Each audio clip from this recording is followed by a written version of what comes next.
I think being a TJ student at its core is an ultimate challenge in resource management. You start in a tiny room amidst the foreign city that surrounds you. All you have is a laptop, a room, and some courses for today. You have to treasure every single hour you spend here because once you spend it, there's no way to replace it. And as you carefully navigate yourself around these odd circumstances, you gain a new sense of appreciation for the few things you have as you meticulously use them to their fullest effect. With nothing more than a laptop, language, and patience, you slowly transform this unknown expanse into a world of your very own. TJ's lifestyle teaches us that no matter how ridiculous the odds may seem, within us resides the power to overcome these challenges and achieve something beautiful.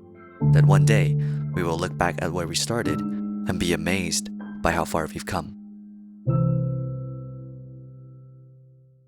Hi, I'm Lewis, self-taught globalist, TJ fresher, super invested nerd, neurodivergent, and artist. I plan to show you how I manage my resources, specifically time-related, through how I made this video. Yes, this specific video. I plan to talk to you about the significance of brainstorming tactics, the often overlooked idea of time blocking, and fostering a healthy reflection mindset. And it all starts with scripting. By assessing various ideas and organizing, we gain a clear understanding of what we want to make. In order to brainstorm, I like to use the rapid planning method to capture the most vivid picture. Be as abundant as you can. What theme should I reference? What types of visuals best fit the scene? What ratio should I use? Do I want to use a text or an image? Let RPM take you away in a flow. Write for about 3 to 5 minutes, stop, then visually map them together into a comprehensive, distinct plan to execute. If you prefer the digital way, I recommend apps like Miro, Zapier, and GetMind. Recommended to organize thoughts after brainstorming first. Tactics like RPM and mind mapping apps are great for students trying to organize efficiently, not only for assignments like this one, but for everyday tasks. I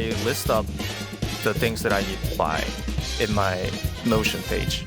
For satisfying my dream, and I wrote it down on paper what I will do. Whether analog or digital, tactics like RPM visually show how your fluid ideas can be structured into an action plan. Now we have an action plan. Let's move on to...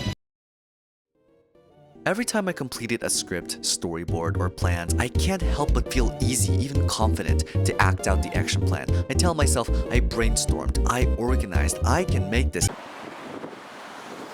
I can find another day to film outdoors, but I want to highlight is preparing for the elements. Weather affects the light and mood of the shot. Time of day shows if the character is refreshed or tired. One time it's quiet with 0 people to... This kind of unforeseen, random occurrences often disrupts our flow of plans. Our trusty boat to fight across the storms of random chance and events is time blocking. When deciding when to do a certain task, I plan ahead to when the most optimal time, place, and equipment are. This is now a time block with all relevant information solidified. We can now freely fit this across our time slot and unslot, compatible with the elemental changes. We already do this unnoticed. Timetables, for example, are a hidden format of time blocking. Google Calendar, Notion, and physical calendars, it's everywhere in application. The idea to make a task blocked, really moving them around, stacking them, it's obvious, but we often forget its existence entirely. I'm here to remind ourselves that it is a worthy strategy to try out, and we should do it more often. And oh, the render is done.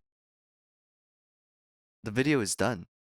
Use the rapid planning method to capture the most vivid picture. Be as abundant as you can. What theme should I reference? What types of...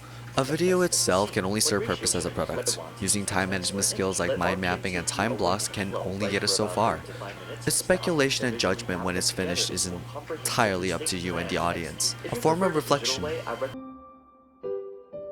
This critical attitude often cages your vision to assess the entirety, as your mentality focuses on the eyesore, missing untapped potential you can recognize and develop for future projects. To get out of this mental cage, think of the 2080. 20% of your entire effort results in 80% of the total output. That means if you spend 10 hours on one assignment, only 1 hour and 36 minutes will reflect in the output. However much time you spend, the output defines only the fraction of your dedication and efforts, which should not be unrecognized. Step beyond the initial discomfort and self-destructive thoughts, and one might begin to notice the larger format, structure, and detail. Once you step across that first impression, you properly begin to undergo self-reflection.